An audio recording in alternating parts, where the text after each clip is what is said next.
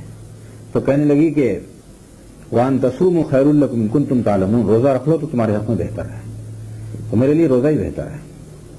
پھر آپ نے پوچھا کہ کیا میں آپ کو کعبۃ اللہ تک پہنچا دوں؟ تو کہا کہ وما تفعلوا من خیر فإن اللہ بہ علیم، تم کوئی نیکی کرو گے تو اللہ اس کو دیکھ رہا ہے، جانتا ہے اللہ، یعنی اس سے اچھی بات کیا ہوگی؟ مختصر یہ کہ آپ نے ان کو فرمایا کہ یہ سواری ہے، اونٹ ہے، آپ بیٹھ جائیے، میں آپ کو پہنچا دوں گا۔ تو فرمایا کہ قل للمؤمنین یغضوا من ابصارہم، کہو مومن مردوں کی نگاہوں کو نیچے رکھ لیں، یعنی اپنی نگاہ کو آپ نیچے کیجئے، نیچے کیا انہوں نے۔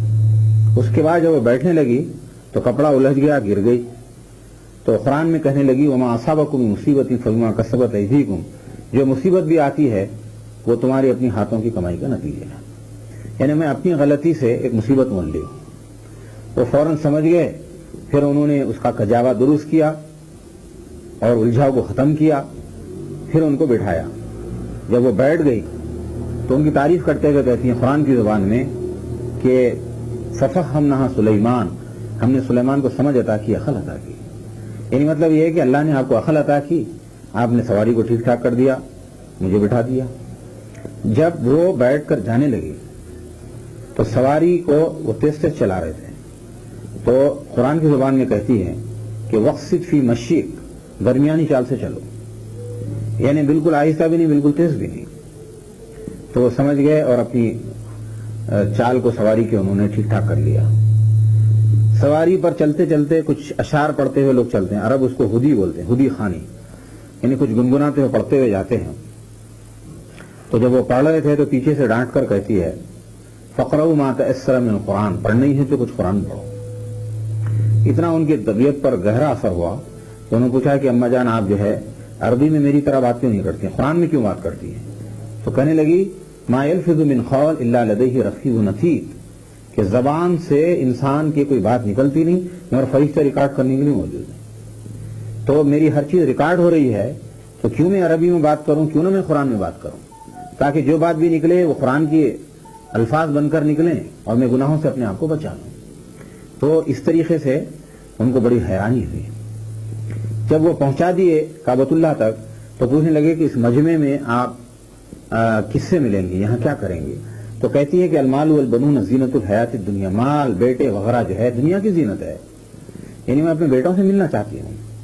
انہوں نے پوچھا کہ آپ کے بیٹے کون ہیں اس مجمع میں؟ تو کہنے لگی کہ وعلامات وبالنجم هم یہتدون، میرے بیٹے ستاروں کی مانند ہیں، ستاروں سے لوگ راستہ معلوم کرتے ہیں، ستاروں کی روشنی میں۔ پوچھ لو کسی سے بھی بتا دیں گے میرے بیٹے کیسے ہیں۔ تو پوچھا کہ بھئی آخر نام تو بتائیے، اتنے ہزاروں کے مجمع میں آپ کے بیٹوں کو ہم کہاں تلاش کریں؟ تو کہنے لگی کہ کلم اللہ موسیٰ تکلیما زکریا و یحییٰ و عیسیٰ واتخذ اللہ ابراہیم خلیلا وغیرہ وغیرہ، یہ ہے میرے بیٹوں کے نام۔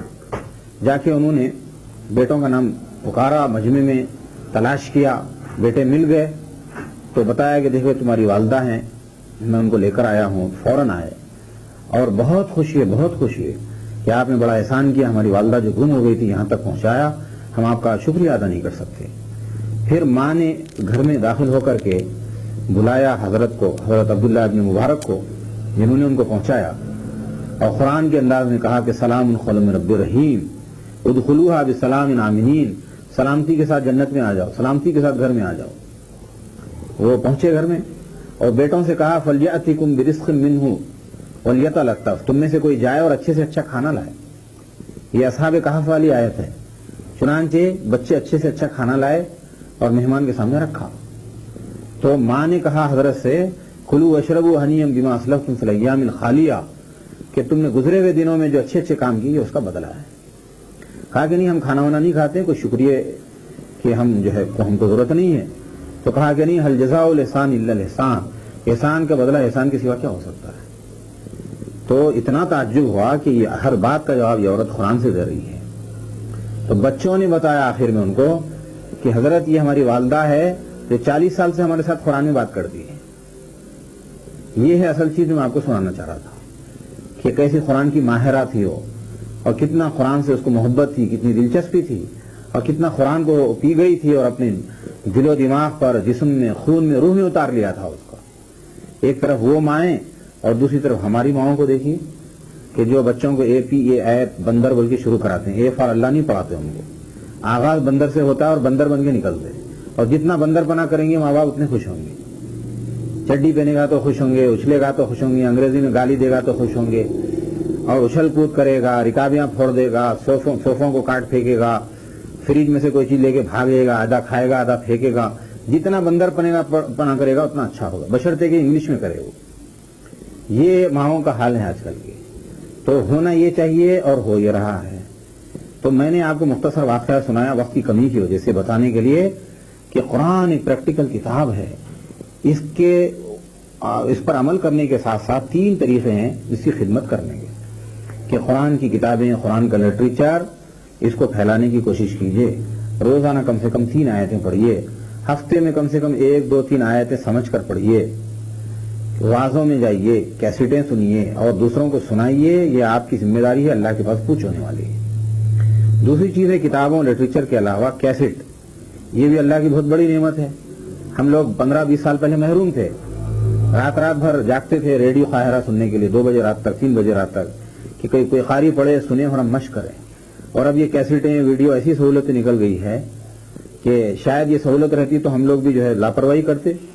تو بہرحال اس سے فائدہ اٹھانا چاہیے. کیسٹ کے معنی قاری کو، عالم کو جیب میں رکھ لیجیے، جتنا چاہے سنیے، جب چاہے سنیے. اسی طریقے